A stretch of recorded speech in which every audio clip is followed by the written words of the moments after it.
सुशांत सिंह राजपूत के मौत के मामले की जांच सुप्रीम कोर्ट द्वारा सीबीआई से कराने के निर्णय का भोजपुरी फिल्म स्टार और गोरखपुर के सांसद रवि किशन ने स्वागत किया है। एक चैनल से बातचीत में रवि किशन ने कहा कि आज सुप्रीम कोर्ट ने सीबीआई जांच का आदेश देकर एक ऐतिहासिक फैसला किया है और यह एक परिवार की ही खुशी नहीं बल्कि पूरे देश की खुशी का दिन है।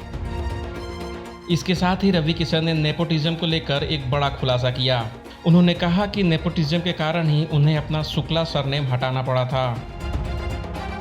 बॉलीवुड में नेपोटिज्म के सवाल पर रवि किशन बोले, मैंने नेपोटिज्म के कारण बहुत कुछ खोया है। मुंबई में मुझे तो अपना सरनेम भी चेंज करना पड़ा था। मुंबई में नेपोटिज्म बुरी तरीके से हावी है। जब मैं इस इंडस्ट्री में आया तो मुझे पैसे कमाने थे, अपने माँ बाप का सपना पूरा करना था। एक गरीब परिवार का लड़का था जिसको लेकर मुझे अपना सरनेम तक चेंज करना पड़ा। रवि किशन ने कहा कि वहाँ पे हमें लोग भैया कहते हैं और उत्तर प्रदेश और बाकी छोटे ज़िलों से जो लोग आते हैं उनको नेपोटिज्म का शिकार होना ही पड़ता है। यह जो लड़ाई है यह सिर्फ सुशांत का ही नहीं बल्कि पूरे देश के नौजवानों की लड़ाई है।